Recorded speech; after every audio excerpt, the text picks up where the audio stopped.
উৎসব।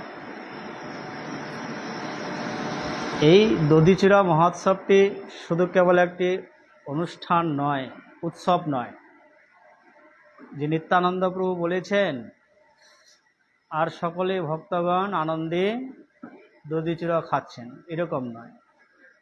এই দধিচূড়া মহোৎসবটি হচ্ছে গুরুপাদ পদ্মের কাছে যাওয়ার একটি দরজার কথা বলেছেন। শ্রী গুরুপাদ পদ্মের কাছে পৌঁছার দরজা। নিত্যানন্দ প্রভু শিক্ষা দিলেন যে বৈষ্ণব সেবার দ্বারাই গুরুপাদ পদ্মের সান্নিধ্য, ভগবত সান্নিধ্য লাভ করা যায় যদি বৈষ্ণব সেবা হয়। তাই জগৎগুরু নিত্যানন্দ প্রভু তিনি রঘুনাথ দাসকে দিয়ে তিনি জগতে শিক্ষা দিলেন, বৈষ্ণব সেবার শিক্ষা দিলেন। না কি শিক্ষা দিলেন? যে আমার সমস্ত ভক্তগণকে তুমি দধিচূড়া খাও। সেই সময় দধিচূড়া সেটাই সবচেয়ে উৎকৃষ্ট খাবার, সবচেয়ে উত্তম খাবার ছিল, তাই তখন সে খাবারের কথা বলেছিল। আর যদি এখন হতো, এখন অন্য খাবারের কথা বলতো। এখন যেমন আছে ময়দা সবজি, পনির, আরও কাশ্মীরি ধোকা ইত্যাদি, যেগুলো এখন বর্তমান যুগের যেটা সবচেয়ে ফেভারিট, সবচেয়ে উত্তম খাবার, সে কথাগুলো বলতো। কিন্তু নিত্যানন্দ প্রভু সেই সময় ওই দধিচূড়া সেটাই উৎকৃষ্ট, মানে উত্তম খাবার ছিল। সেহেতু নিত্যানন্দ প্রভু রঘুনাথ দাসকে বলেছিলেন, তুমি আমার সমস্ত ভক্তগণকে দধিচূড়া ভক্ষণ করাও। বৈষ্ণব সেবার শিক্ষা দিল। আর এই বৈষ্ণব সেবার দ্বারাই নিত্যানন্দ প্রভু তার রঘুনাথ দাস গোস্বামী তার সমস্ত বন্ধন ছিন্ন হয়ে গেল। বন্ধন ছিন্ন হয়ে নিত্যানন্দ প্রভুর কৃপা লাভ করলেন। নিত্যানন্দ প্রভুর কৃপা লাভ করে চৈতন্যের চরণে তিনি গমন করলেন। তাহলে অনেকবার চেষ্টা করেছিলেন রঘুনাথ দাস গোস্বামী, কতবার বাড়ি থেকে পালিয়েছেন মহাপ্রভুর কাছে যাওয়ার চেষ্টা, কিন্তু পারেননি। যতবার পালাই আমি গৃহাদি ছাড়িয়া, ততবার পিতামাতা দুয়ে মোরে আনয়ে ধরিয়া, ততবারই ধরে ধরে নিয়ে এসেছিলেন। আর মহাপ্রভু ঠিক ততবারই ফেরত দিতেন। যতবার যেতেন মহাপ্রভু বলেই ফেললেন, স্থির হইয়া গৃহে যাও, না হো বাতুল, ক্রমে ক্রমে পায় লোক ভব সিন্ধুর কোল। বলে যাও, স্থির হয়ে গৃহে বাড়িতেই থাকো, অন্তরে নিষ্ঠা করো বাহ্যে লোক ব্যবহার, অচিরাতে কৃষ্ণ তোমায় করিবে উদ্ধার। তার আগে বলেছেন না, মর্কট বৈরাগ্য না করো লোক দেখাইয়া। মহাপ্রভু জগৎকে শিখিয়েছেন, রঘুনাথ দাসকে দিয়ে সমস্ত গৃহীগণ যারা সংসারে থাকে তাদের শিক্ষা দিয়েছেন।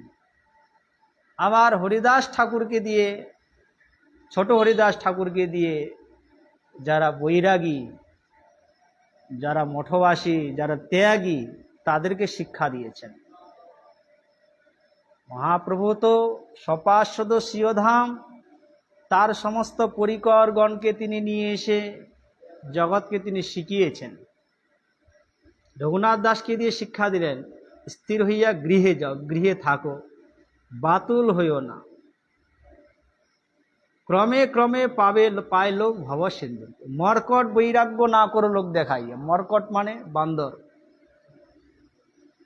তার কাপড় বসন ভূষণ কিচ্ছু নেই, লতা পাতা খেয়ে থাকে, অনেক বৈরাগ্য দেখতে, কিন্তু অত্যন্ত কামুক। সেজন্য বলেছেন, মর্কটের কথা বলেছেন। বলছে যথাযোগ্য অন্তরে নিষ্ঠা করো বাহ্যে লোক ব্যবহার, অচিরাত কৃষ্ণ তোমায় করিবে উদ্ধার। সেখানে যথাযোগ্য বিষয়ভুঞ্জ অনাসক্ত হইয়া, যথাযোগ্য বিষয়ভুঞ্জ অনাসক্ত হইয়া আসক্তিগুলাকে ত্যাগ করতে হবে। রূপ গোস্বামী প্রভু বললেন, ভক্তি রসামিত সিন্ধু গ্রন্থে অনাসক্তস্য বিষয়ান যথারাম পুঞ্জত, নির্বন্ধ কৃষ্ণ সম্বন্ধে যুক্ত বৈরাগ্যম উচ্চতে।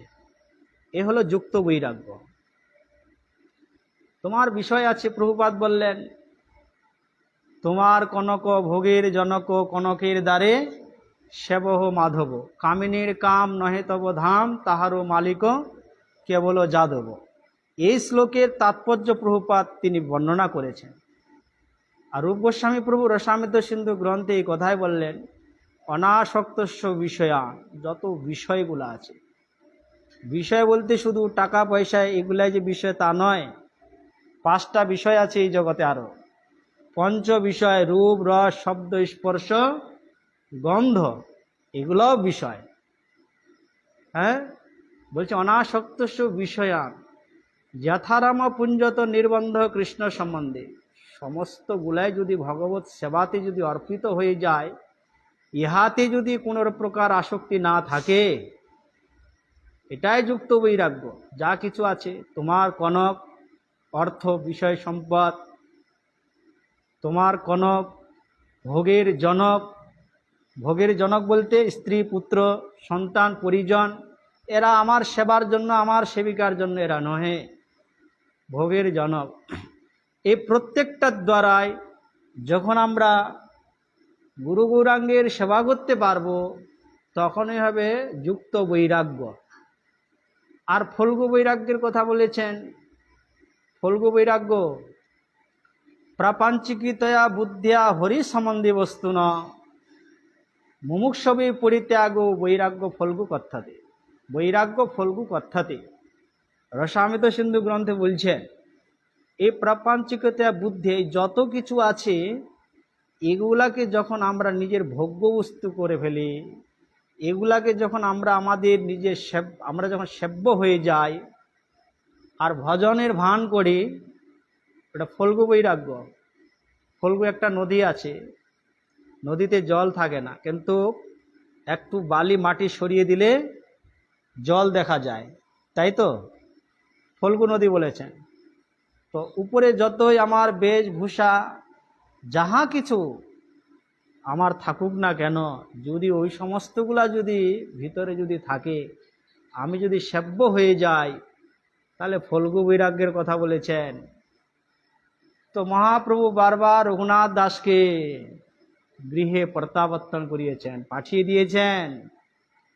এইভাবে রঘুনাথ দাস তিনি মহাপ্রভুর কথা মতো তিনি গৃহে থাকলেন। গৃহে থেকে প্রায় 2 বৎসর যাবৎ, এইভাবে 2 বৎসর 1 বৎসর যাবৎ তিনি গৃহে থাকলেন। থাকার পরে তিনি রাত্রে উঠি একলা চলিলা পলাইয়া, দূর হইতে পিতা তারে আনিল ধরিয়া। আবার একদিন বাস রঘুনাথ দাস তিনি চললেন। বৈরাগ্যটা কখন উদয় হয় এই শিক্ষা দিচ্ছেন। এটা ভাববো না যে রঘুনাথ দাস গোস্বামী তিনি সাধন সিদ্ধ ছিলেন, তিনি নিত্য সিদ্ধ, তিনি রসমঞ্জরী। তিনি বলছেন যত স্বরূপের কণ্ঠে যত রত্ন ছিল, সেই রত্নগুলা সমস্ত রঘুনাথের কণ্ঠে, যত রত্ন ভাণ্ডার ছিল স্বরূপ দামোদরের কাছে, মহাপ্রভুর কাছে, এই সমস্ত রত্ন ভাণ্ডারগুলা রঘুনাথের কণ্ঠে স্থাপন করেছেন। হ্যাঁ, এটা ভাববো না। নিত্যানন্দ প্রভুর কৃপায় সংসার পার হইয়া ভক্তির সাগরে যে ডুবিবে সে ভোজক আমার নিতাই চাঁদেরে। বলছেন সংসার সাগরকে পার হতে গেলে, সংসার সাগর থেকে উদ্ধার হতে গেলে আমার নিতাইয়ের চরণ ভজন করতে হবে। জগৎজীবকে শিখালেন রঘুনাথ দাস গোস্বামী, নিত্যানন্দ প্রভু শিখাচ্ছেন। কেন পালিয়ে যাচ্ছেন? বৈরাগ্যটা জোর করে চলে গেলেও হবে না, স্বয়ং বৈরাগ্যটা অটোমেটিক আসবে। কখন আসবে অটোমেটিক? বলছেন বিষয়ান বিদূষিতা স্বয়ং অটোমেটিক চলে যাবে। বিষয়গুলো জোর করে বিষয় ত্যাগ করা, জোর করে সংসার ত্যাগ, জোর করে বৈরাগ্য, জোর করে মঠে চলে গেলাম, জোর করে বনে চলে গেলাম, ভজন করতে চলে গেলাম, এগুলা জোর করে হবে না। বলছেন বিষয়ান বিদূষিতা স্বয়ং হন্নত, স্বয়ং অটোমেটিক চলে যাবে। কখন যাবে এগুলা? যখন আসক্তিটা পূর্ণ মাত্রায় ভগবত পাদপদ্মে নিযুক্ত হয়ে যাবে, গুরু পাদপদ্মে আমার যখন আসক্তিটা চলে আসবে। গুরু পাদপদ্মের কথা বলেছেন, ভগবত পাদপদ্ম তো পরে গুরু পাদপদ্মের কথা বলেছেন। এই চিরাদুদি মহোৎসবটা গুরু পাদপদ্মে যাওয়ার একটি দরজা। এই আজকের যে দধিচড়া মহোৎসব গুরু পাদপদ্মে যাওয়ার একটি দ্বার, বৈষ্ণব সেবা এটা একটি দরজা। কেউ যদি গুরু পাদপদ্মের গৃহে প্রবেশ করতে চায় তাহলে কি করতে হবে? বৈষ্ণব সেবারূপ দরজাটাকে খুলে দিতে হবে, উদ্ঘাটন করতে হবে, যেটা রঘুনাথ দাস করেছিলেন। এই মতে বারে বারে পলায় ধরি আনে, তবে তার মাতা কহে তার পিতার শনে। মা বলছে, আরেকটা দিন তো তার মা বলছে, এই যেখানে তো মা বলছে, বলে ছেলেটা কি পাগল হয়ে গেল নাকি? ছেলেটা পাগল হয়ে গেল বলে না। যখন ছেলেদের একটু উদাসীন ভাব দেখে, সাধুর সঙ্গে যাওয়া শুরু করে দেয়, মঠে বেশি যাওয়া শুরু করে দেয়, তখন বাবা মা এই চিন্তাগুলাই করে, যদি বিয়ে দেওয়া যায় তাহলে ঠিক হয়ে যাবে ছেলেটা, তাই না? এই চিন্তাগুলা করে। ঠিক রঘুনাথ দাসের মা এই চিন্তা করছেন আজকে, বলে ছেলে বাতুল হয়ে গেল। হ্যাঁ, পুত্র বাতুল হইল রাখো বান্ধিয়া, তার পিতা কহে তারে নির্বিন্ন হইয়া, বলে বেঁধে রাখাও। হ্যাঁ, পিতা বলছে, বলে দেখো ইন্দ্র সম ঐশ্বর্য, স্ত্রী অপ্সরা সম, এসব বান্ধিতে নারিলে যার মন। ইন্দ্র সম ঐশ্বর্য। রঘুনাথ দাস গোস্বামীর পিতা হিরণ্য গোবর্ধন মজুমদার, তারা প্রত্যেক বছরে 8 লক্ষ টাকা ইনকাম করত। তখনকার দিনে 12 লক্ষ, 8 মানে 20 লক্ষ টাকার মধ্যে 12 লক্ষ টাকা দিল্লির সরকারকে ট্যাক্স দিতে হতো, তাও 8 লক্ষ টাকা থাকতো। 500 বছর আগের কথা। ইন্দ্র সম ঐশ্বর্য। বাপ জেঠার একটা মাত্র সন্তান, বিয়ে দিলেন জোর করে, স্ত্রী অপ্সরা সম, স্বর্গের দেবীর সাথে বিয়ে দিয়েছেন। বলছে এগুলা যখন তাকে বন্ধন করতে পারলো না, এই দড়ির বন্ধনে তাকে রাখতে পারবে না। একটা গান আছে না, হাত বাঁধিবি পা বাঁধিবি মন বাঁধিবি কি দিয়ে? মনটাকে কি দিয়ে বন্ধন করবে? হাত পা বাঁধবে। এইগুলা যখন তাকে বন্ধন করতে পারলো না, তাহলে আর তাকে দড়ির বন্ধনে তাকে রাখতে পারবে না। দড়ির বন্ধনে তারে রাখিবা কেমতে, জন্মদাতা পিতা নারে প্রারব্ধ খণ্ডাইতে। আমাদের পূর্বকৃত কিছু কর্মফল থাকে, গত জন্মে যাহা করিয়াছি, কর্মফলে যদি লেখা থাকে আমার সন্ন্যাস আছে, আমার বৈরাগ্য আছে, আমার সংসার আছে, আমাকে ঠেকাতে পারবে না। আমার ওগুলা হবে স্বাভাবিক প্রক্রিয়ার দ্বারায়। পূর্বজন্মের যে কর্মফল যা ফলনমুখী হইয়াছে, যেটা ফল ফলে গিয়েছে, অপ্রারব্ধম ফলম পাপম, হ্যাঁ, কুটম বীজম ফলদ মুখম ক্রমেণ প্রলিয়তে বিষ্ণু ভক্তি রতাত্মতম। ভক্তি রসামৃত সিন্ধু গ্রন্থে বলছেন প্রারব্ধ অপ্রারব্ধ, এই ফল বলছেন বীজ রূপে থাকে, অঙ্কুরিত হয় না, আর যেটা ফল হয়ে যায় ভোগ করবার সেটা ভোগ করার সেটা ভোগ করতে হয়। তো পিতা বলছে যে জন্মদাতা পিতা নারে প্রারব্ধ খণ্ডাইতে, পূর্বের কর্মফলটা কে খণ্ডন করবে? চৈতন্য চন্দ্রের কৃপা হইয়াছে ইহারে, চৈতন্য প্রভুর বাতুল কে রাখিতে পারে। তবে রঘুনাথ কিছু বিচারিলা মনে, নিত্যানন্দ গোসাই পা চলিলায়ার দিনে। মনে মনে চিন্তা করছে নিত্যানন্দ প্রভু পানিহাটি গ্রামে এসেছেন, যাই একটু দর্শন করে আসি। পানিহাটি গ্রামে পাইলা প্রভুর দর্শন, কীর্তনিয়া সেবক সঙ্গে আরো বহুজন। নিত্যানন্দ প্রভু গঙ্গার তীরে একটি বটবৃক্ষের নিচে সমস্ত ভক্তগণকে নিয়ে বেষ্টিত হয়ে বসে আছে, অনেকজনকে নিয়ে। গঙ্গার তীরে বৃক্ষমূলে পিণ্ডারয় উপরে, গাছগুলো বাঁধা থাকে না, এখন অনেক গাছ সুন্দর করে বসার জন্য বেঁধে দেয় না, ঠিক ওইরকম বৃক্ষের মূলে বসিয়াছেন প্রভু যেন সূর্য উদয় করে। বসে আছেন আর শরীর দিয়ে কি বেরোচ্ছে? কোটি চন্দ্র সুশীতল।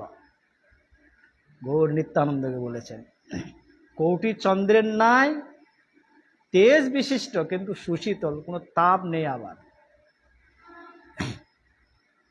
তলে উপরে বহু ভক্ত হইয়াছে বেষ্টিত, দেখি প্রভুর প্রভাব রঘুনাথ বিস্মিত। দণ্ডবত হইয়া পড়িলা কত দূরে, সেবক কহি রঘুনাথ দণ্ডবত করে। রঘুনাথ দাস গোস্বামী দূর থেকে নিত্যানন্দ প্রভুকে দর্শন পেয়ে সাষ্টাঙ্গে দণ্ডবত করছেন, একদম দণ্ড লাঠির মতো ধপ করে পড়ে গিয়ে প্রণাম করছেন। সেবকগণ বলছেন ওই যে প্রভু রঘুনাথ দাস, প্রণাম করছে। বড় লোকের ছেলে না, হ্যাঁ, জমিদারের ছেলে। বলে ওই যে রঘুনাথ দাস প্রণাম করছেন। নিত্যানন্দ প্রভু রঘুনাথ দাসকে দেখে কি বলছেন শনি প্রভু কহে, চোরা দিলি দর্শন, আয় আয় আজি তোর করি মুদণ্ড। চোর বললেন। কি বলল? চোর বলল। চোর কাকে বলে? যে অন্যের বস্তুকে নিয়ে চলে যায় না বলে, তাকে চোর বলে। তো তোর জিনিসটা কেউ না নিয়ে চলে যায়, অন্য লোক, বাইরের লোক, চুরি করা হবে। কোনো বস্তুকে না বলে নিয়ে চলে যাওয়া, এটাকে চোর বলে। তাহলে নিত্যানন্দপুর চোর বললেন, বলে আজকে তোমাকে দণ্ড করব। কেন চোর বললেন? নিত্যানন্দের ধন হচ্ছেন গৌর হরি। তো নিত্যানন্দের ধন যদি গৌরহরি হয়, তাহলে গৌরহরির কাছে যদি যায়, গৌরহরিকে যদি নিতে যায়, তো নিত্যানন্দ প্রভু চোর বলবে না তাকে? সেই জন্য বলছেন চোরা দিলি দর্শন, আজকে তোমাকে দণ্ড করব। নিত্যানন্দ প্রভু করুণার অবতার, তিনি জানেন, জগৎকে শিক্ষা দিচ্ছেন যে দেখো এমনি এমনি গুরু পাদপদ্মে উপনীত হওয়া যায় না, ভগবত পাদপদ্মে এমনি এমনি চলে যাওয়া যায় না, তার কিছু কর্তব্য আছে, সেগুলা করতে হয়। প্রভু বলায় তেহ নিকটে না করে গমন, আকর্ষিয়া তার মাথে ধরিল চরণ। টেনে নিয়ে আসলো, বলে আসো, আদর করে। টেনে মানে রাগ করে নয়, কৌতুকে নিত্যানন্দ সহজে দয়াময়, রঘুনাথে কহে কিছু হইয়া সদয়। নিকটে নাই সচরা ভাগ দূরে দূরে, আজি লাগ পাইয়াছি দণ্ডিমু তোমারে।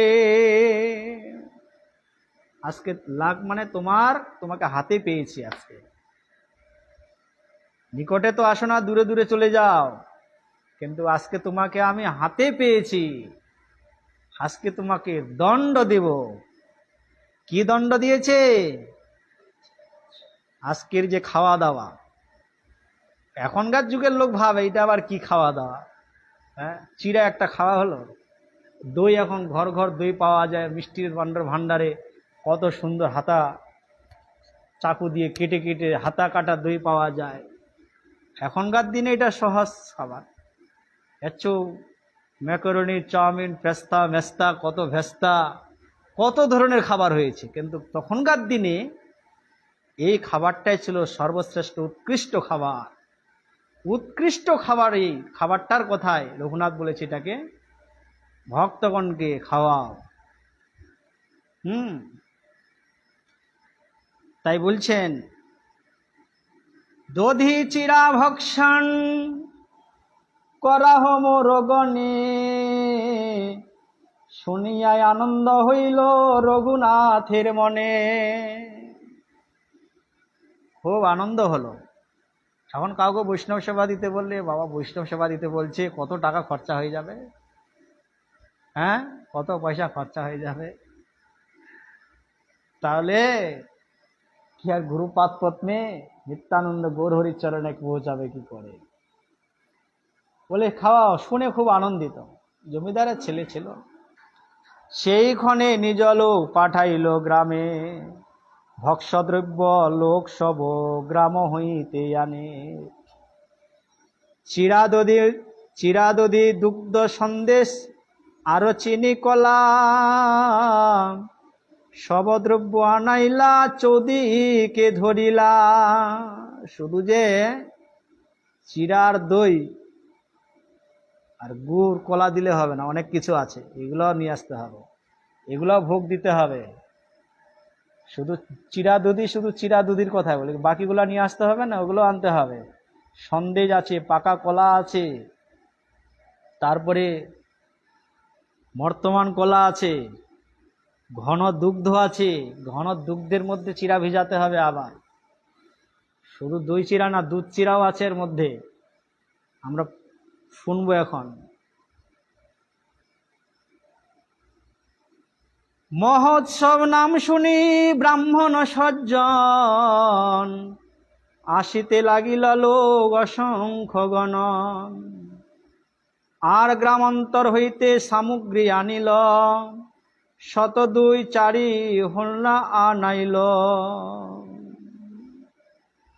মহোৎসবের কথা শুনে যত গ্রামের লোকজন সব আসা শুরু হয়ে গেল। শত দুই চারি, 200-400 মাটির বড় বড় কি বলে পাত্র আর কি, মালসা বলে যেগুলো, বড় বড় মালসা।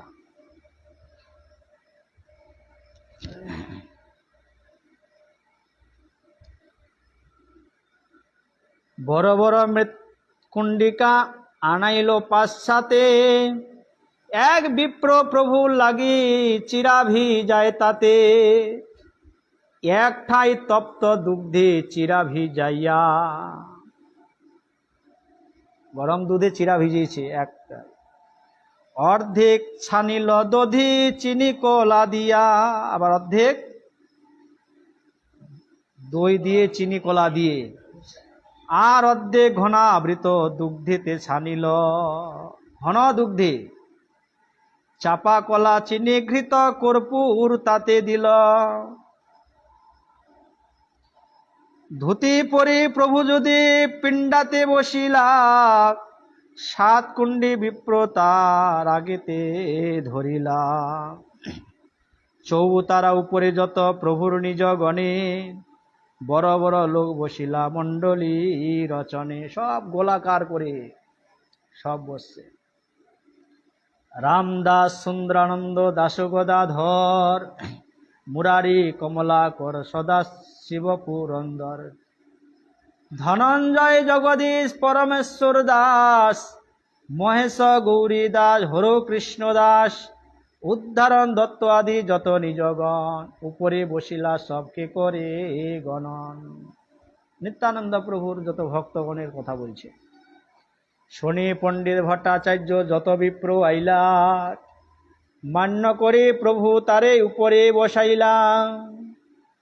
দুই দুই মৃৎকুণ্ডিকা সবার আগে দিলাম, একে দুগ্ধ চিরা আরে আধা চিরা দধি চিরা করলাম। আর যত লোক সব চৌতারা তলানে, মণ্ডলী বন্দনে বসিলা তার নাপা না হয় গণনে। এক এক জনারে দুই দুই হল্লা দিল, দধি চিরা দুগ্ধ চিরা দুহেতে ভিজাইল। কোন বিপ্র উপরে স্থান না পাইয়া, দুই হল্লায় চিরা ভিজায় গঙ্গার তীরে গিয়া। তীরে স্থান না পাইয়া আর কতজন, জলে নামি দধি চিরা করে ভক্ষণ। আজকে যারা গিয়েছে পানিহাটিতে তারা দেখেছে এত ভিড় হয়, এত ভিড়, জায়গা না পেয়ে কেউ ধারেতে, কেউ জলেতে নামে, কেউ দধি চিরা খায়। কেহ উপরে, কেহ তলে, কেহ গঙ্গার তীরে, 20 জন 3 ঠাই পরিবেশন করে। হেন কালে আইলা তথা রাঘব পণ্ডিত, হাসিতে লাগিলা দেখি হইয়া বিস্মিত। নিশেক্রি নানামত প্রসাদ আনিলা, প্রভুর আগে দিয়া ভক্ত গণে বাটি দিলা। নিঃশিরকি মানে অন্যের সাথে স্পর্শ হয়নি, এরকম কিছু প্রসাদ, অন্যের সাথে টাচ নেই। বিভিন্ন লাড্ডু ফাড্ডু ইত্যাদি আসে না, এরকম সেই প্রসাদগুলো নিয়ে আসলেন। প্রভুরে কহে তোমা লাগি ভোগ লাগাইল, তুমি ইহা উৎসব কর ঘরে প্রসাদ রহিল। নিত্যানন্দ প্রভুকে বলছেন, রাঘব পণ্ডিত, এই রাঘবের ঝাড়ি প্রত্যেক রথযাত্রাতে এখান থেকে যেত। রাঘবের ঝাড়ি, বিভিন্ন নারিকেলের লাড্ডু, বিভিন্ন ধরনের লাড্ডু। হ্যাঁ, এই জন্য 4 স্থানে মহাপ্রভু নিত্য বিরাজ করে। ওই জায়গায়, কোন কোন জায়গায়?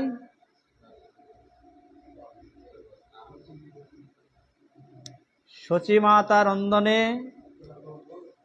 রাঘব ভব নিত্যানন্দ নন্দনে, শ্রীবাস অঙ্গনে। রাঘবের কথা বলছে মহাপ্রভু। নিত্যানন্দ প্রভুকে বলছেন, প্রভু আপনি এখানে প্রসাদ পাচ্ছেন, ওখানে কত ভোগ আপনার জন্য সব সাজানো হয়েছে, তাহলে ওখানে কে খাবে? প্রভু কহে, এ দ্রব্য দিনে করিয়ে ভোজন, রাত্রে তোমার ঘরে প্রসাদ করিমু ভক্ষণ। দিনের বেলা এখানে হোক, রাত্রেবেলা তোমার বাড়িতে হবে। গোপ জাতি আমি বহু গোপগণ সঙ্গে, আমি সুখ পাই এই পুলির ভোজন রঙ্গে। বলে আমি তো গোপজাতি, কৃষ্ণ বলরাম গোপজাতি ছিল না, তো বলছে আমি গোপজাতি, তাই আমি এটা অনেক সুখ পাচ্ছি। মনে হয় যে যমুনার ধারে সখাগণকে নিয়ে যেমন ভোজন লীলা করেছিলেন, বলে ঠিক আমার মনে হচ্ছে আমি যমুনার ধারে আজকে আমার ভোজন লীলা হচ্ছে, এতে আমি আনন্দ পাচ্ছি। রাঘবে বসাইয়া দুই কুণ্ডি দোয়াইলা, রাঘব দিবিদ চিরা তাতে ভিজাইলা। সকল লোকের চিরা পুণ্য জবে হইল, ধ্যানে তবে প্রভু মহাপ্রভুরে আনিল। সবার যখন একদম চিরা ভিজানো হয়ে গেছে, সব কিছু রেডি হয়ে গেছে, নিত্যানন্দ প্রভু তখন ধ্যান করে মহাপ্রভুকে নিয়ে আসলেন। মহাপ্রভু কোথায় ছিল? পুরীতে ছিলেন, কিন্তু নিত্যানন্দ মহাপ্রভু চলে এসেছিলেন এই পানিহাটি। আজকের দিনে পুরী থেকে তিনি পানিহাটি গ্রামে এসে উপস্থিত হয়েছে, কিন্তু সবার ভাগ্যে সেটা দর্শন হয়নি, অনেকে দর্শন পাচ্ছেন। অদ্যাপি নিত্যলীলা করে গৌর রায়, অনেকে দর্শন পাচ্ছেন, এখনো দর্শন পাচ্ছে। মহাপ্রভু আইলা দেখি নিতাই উঠিলা,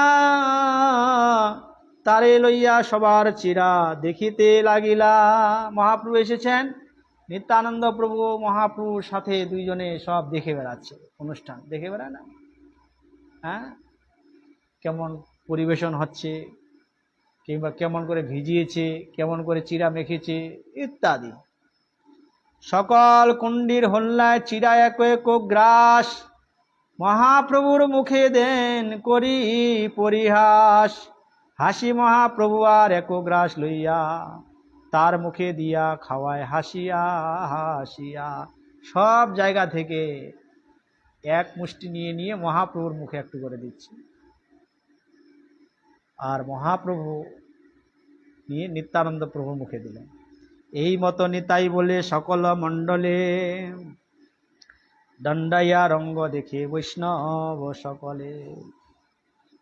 কি করিয়া বেড়াই ইহা কেহ নাহি জানে, মহাপ্রভুর দর্শন পায় কোনো ভাগ্যবানে। এসেছেন তার মানে কেউ দর্শন পাচ্ছেন না এটা নয়, অনেকে দর্শন পাচ্ছেন মহাপ্রভু। তবে হাসি নিত্যানন্দ বসিলায় আসনে, চারি কুণ্ডি আরুয়া চিরা রাখিলা ডাহিনে। চারি কুণ্ডে আরুয়া চিরা, আরুয়া চিরা মানে হ্যাঁ জানিস না? ইয়েস, আতপ চাউলের চিরা হয় না? আতপ চিরা। আসন দিয়া মহাপ্রভুরে তাহা বসাইলা, দুই ভাই তবে চিরা খাইতে লাগিলা। আজকের দিনে মহাপ্রভু নিত্যানন্দ প্রভু তারা চিরা ভক্ষণ করেছিলেন। দেখি নিত্যানন্দ প্রভু আনন্দিত হইলা, কত কত ভাবাবেশ প্রকাশ করিলা। আনন্দের একটা উচ্ছ্বাস প্রকাশিত করছে। আজ্ঞা দিলা হরি বলি করহ ভোজন, হরি হরি ধ্বনি উঠি ভরিল ভুবন। হরি হরি বলি বৈষ্ণব করই ভোজন, পুলিন ভোজন সবার হইল স্মরণ। হ্যাঁ, যমুনা পুলিনে পুলিন ভোজন সবার স্মরণ হইল। নিত্যানন্দ মহাপ্রভু কৃপালু উদার, রঘুনাথের ভাগ্যে এত কল্যাণ অঙ্গীকার। নিত্যানন্দ প্রভাব কৃপা জানিবে কুঞ্জন, মহাপ্রভু আনি করায় পুলিন ভোজন। শ্রীরাম দাজাদি গোপু প্রেমাবিষ্ট হইলা, গঙ্গা তীরে যমুনা পুলিন জ্ঞান হইলা। মহোৎসব শুনি প্রসারী নানা গ্রাম হইতে, চিরা দধি সন্দেশ কলায় আনিল বেচিতে। মেলা লাগে না? মেলা লাগলে কি ওখানে দোকান নিয়ে সবাই যায়, যেখানে যে মেলা হয় সেই জিনিসগুলো নিয়ে দোকানদারগুলো সেখানে হাজির হয়ে যায়। চিরা দধির মেলা লেগেছে এখানটায়, চিরা দধি কলার মেলা। বিভিন্ন জায়গায় গ্রাম থেকে দোকানগুলো সব নিয়ে এসে বিক্রি করার জন্য। তখনকার দিনে যেহেতু এটা সর্বোত্তম খাবার ছিল, সেহেতু এটা তো অনেক দোকানদারই থাকতো। এখনকার দিনে অনেক চিরা খায় না লোক, শখ করে খায় কখনো। তো যত দ্রব্য লইয়া আইসে সব মূল্য করিল, তার দ্রব্য মূল্য দিয়া তাহারে খাওয়ায়। তাদের কাছ থেকে কিনে নিচ্ছে টাকা দিয়ে, আবার তাদেরকেই খাওয়াচ্ছে। কৌতুক দেখিতে আইলা যত যত জন, সেই চিরা দধি কলা করই ভক্ষণ। কেউ দেখতে আসলে এটা আবার কিসের অনুষ্ঠান রে বাবা? হ্যাঁ, গঙ্গার তীরে চিরা দধি খাওয়া দেখতে এসে তারাও খেয়ে যাচ্ছে। ভোজন করি নিত্যানন্দ আসমন কল্যা, চারি কুণ্ডির অবশেষ রঘুনাথে দিলা। আর 3 কুণ্ডিকায় অবশেষ ছিল, গ্রাসে গ্রাসে করি বিপ্র সব ভক্তি দিল। পুষ্পমালা বিপ্র আনি প্রভুর গলে দিল, চন্দন আনিয়া প্রভুর সর্বাঙ্গে লেপিল। সেবক তাম্বুল লইয়া করে সমর্পণ, হাসিয়া হাসিয়া প্রভু করয়ে চরবন। মালা চন্দন তাম্বুল শেষে যে আছিল, শ্রীহস্তে প্রভু সবাকারে বাটি দিল। আনন্দিত রঘুনাথ প্রভুর শেষ পাইয়া, আপনা গণ সহ খাইলা বাটিয়া। রঘুনাথ দাস গোস্বামী সর্বশেষ নিত্যানন্দ প্রভুর উচ্ছিষ্ট পাত্র শেষ যেটা আছে সেটা নিয়ে রঘুনাথ দাস তার যত পরিগস পার্শ্বদগণ আছেন সবাইকে বেটে দিয়ে তারা ভোজন করলেন।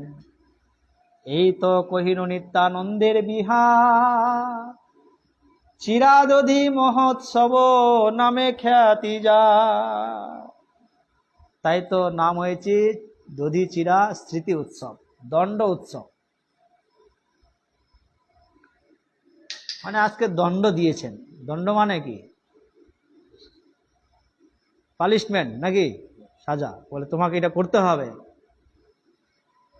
তো দণ্ডটা ভালো দিয়েছে না কি না খারাপ দিয়েছে?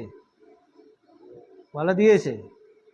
তা কালকে যদি বলা যায় যে তুমি এটা এত টাকা খরচা করে অনুষ্ঠান করো, তখন তো বলে খারাপ হয়ে গেল। এটা ভালোই দিয়েছে দণ্ডটা।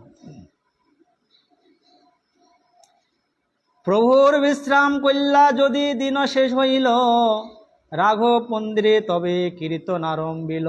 সন্ধ্যার সময় বাস কীর্তন শুরু হয়ে গেল। ভক্ত সব নাচাইয়া নিত্যানন্দ রায়, শেষে নৃত্য করে প্রেমে জগৎ ভাষায়। মহাপ্রভু তার নৃত্য করে দর্শন, সবে নিত্যানন্দ দেখে না দেখে অন্যজন।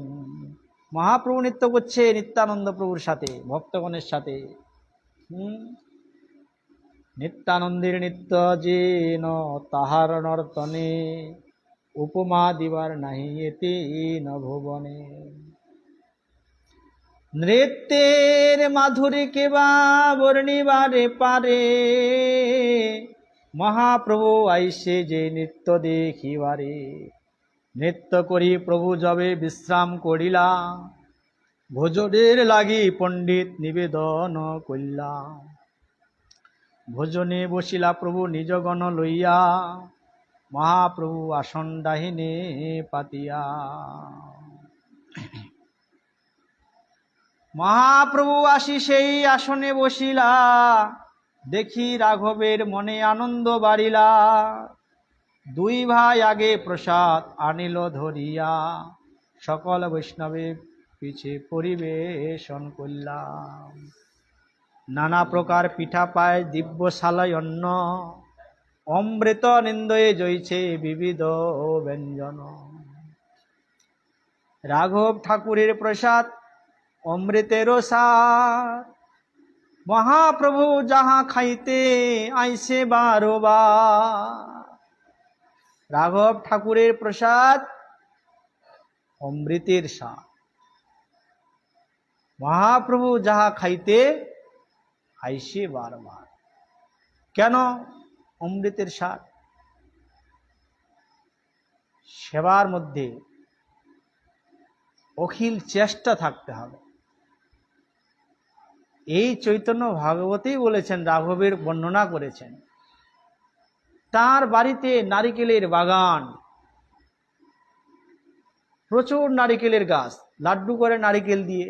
সেই লাড্ডু পুরীতে মহাপ্রভুর কাছে পাঠায়। কিন্তু যদি কখনো শুনেছেন অমুক গ্রামে, অমুক ডিস্ট্রিক্টে, অমুক জেলায় মিষ্টি নারিকেল গাছে, সেই জায়গায় চলে যেত। সেখান থেকে সে নারিকেল নিয়ে আসত, মিষ্টি নারিকেল নিয়ে এসে লাড্ডু বানাত। সেবার পরিপাটি পাক করে রাঘব যবে ভোগ লাগায়, মহাপ্রভু লাগি ভোগ পৃথক বাড়ায়। প্রতিদিন মহাপ্রভু করেন ভোজন, মধ্যে মধ্যে কবু তারে দেন দর্শন। মাঝে মাঝে দর্শনও পান। দুই ভাই রাঘবাণী পরিবেশে, যত্ন করে খাওয়ায় না রহে অবশেষে। কত উপহার আনে হেন নাহি জানি, রাঘবের ঘরে রান্ধে রাধা ঠাকুরানী। স্বয়ং রাধারানী রান্না বলে, রাঘবের ঘরে রান্ধে রাধা ঠাকুরানী। রান্নাঘরটা হচ্ছে রাধারানীর। ভাবটা নিয়ে আসতে হবে, যে সেই ভাব, তবে রান্নাটাও ভালো হবে। হ্যাঁ, কৃষ্ণগত চিন্তা হতে হবে। কৃষ্ণময়ী নেত্র যায় ভিতর বাহিরে, যাহা যা নেত্র বলে তাহা কৃষ্ণে স্মরে। তো ভাব নিয়ে রান্না যদি হয় তো সেটা অমৃত হয়ে যাবে। রাধারানীর সমান রান্না হচ্ছে এরকম, কিন্তু রাধারানীর রান্না অমৃতের সমান কেন? দুর্বাসা ঋষি তাকে বর দিয়েছেন, বরের দরকার নেই, তাও জাগতিক লৌকিক লীলার অর্থে এসছেন, লীলা করেছেন। কোনো গুরু বৈষ্ণব, কোনো ঋষি সাধু সন্ন্যাসীর আশীর্বাদ যখন হয়, সেই আশীর্বাদটা যে কত উপকার, সেই আশীর্বাদটা যে কত ইম্পর্টেন্ট আমাদের জীবনে, সেই শিক্ষাগুলা দিলেন। দুর্বাসা ঠাইতে পাইয়াছেন অমৃত হইতে পাক তার অধিক মধু, সুগন্ধে সুন্দর প্রসাদ মাধুরী যে রসার, দুই ভাই তাহা খাইয়া সন্তোষ পার। ভোজনে বসিতে রঘুনাথে কহে সর্বজন, পণ্ডিত কয়ে এই পাছে করিব ভোজন। ভক্তগণ আখণ্ড ভরিয়া করিল ভোজন, হরির ধ্বনি করি উঠি কল্য আচমন। ভোজন করি দুই ভাই কল্যায় আচমন, রাঘবাণী পরাইল মাল্য চন্দন। বীরা খাওয়াইলা কল্যা চরণ বন্দন, আর ভক্তগণে দিলা বীরা মাল্য চন্দন। বীরা মানে পানের খিলির কথা বলছেন। রাঘবের কৃপা রঘুনাথের উপরে, দুই ভাইয়ের অবশিষ্ট পাত্র দিলা তারে। কহিলা চৈতন্য গোসাই করিয়াছেন ভোজন, তার শেষ পাইলে তোমার খণ্ডিল বন্ধন। ভক্ত চিত্তে ভক্ত গৃহে সদাই অবস্থান, কবু গুপ্ত কবু ব্যক্ত স্বতন্ত্র ভগবান। তাহলে ভক্তির চিত্তে আর ভক্তির গৃহে ভগবান সদা সর্বদা বিরাজ করে, কখনো গুপ্ত কখনো ব্যক্ত, মানে কখনো গোপন কখনো প্রকাশিত। সর্বত্র ব্যাপক প্রভু সদা সর্বত্র বাস, ইহাতে সংশয় যার সেই যায় নাশ। প্রাতে নিত্যানন্দ প্রভু গঙ্গা স্নান করিয়া, বৃক্ষ মূলে সেই বৃক্ষ মূলে বসিলা নিজ গণ লইয়া। রঘুনাথ আসি কল্যা চরণ বন্দন, রাঘব পণ্ডিত দ্বারা কল্য নিবেদন। সকালবেলা নিত্যানন্দ প্রভু গঙ্গা স্নান করে ওই বৃক্ষের নিচে তিনি বসে আছেন। রঘুনাথ দাস গোস্বামী এসে চরণ বন্দনা করলেন, কিন্তু ডাইরেক্ট কিছু বলতে পারলেন না নিত্যানন্দ প্রভুকে। নিজের মুখে যে কিছু বলবে সেই সাহস হলো না, তাই রাঘব পণ্ডিতের দ্বারাই কিছু নিবেদন করলেন। অধম পামরময়ী হীন জীবাধম, মোর ইচ্ছা হয়ে পাও চৈতন্য চরণ। হে প্রভু, আমি অধম, আমি পামর, আমার ইচ্ছা যে আমি চৈতন্যের চরণ লাভ করি, কিন্তু সম্ভব হয়নি আমার দ্বারা। বামন হইয়া যেন চান্দ ধরিবারে চায়,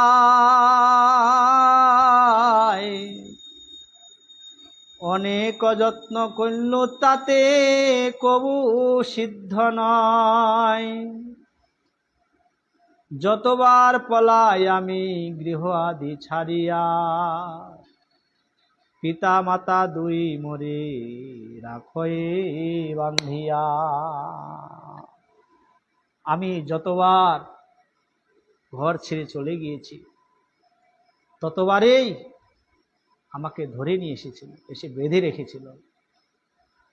পারেনি, অনেক যত্ন করেছি। তোমার কৃপা বিনা কেহ চৈতন্য না পায়, তুমি কৃপা করলে তারে অধমে উপায়।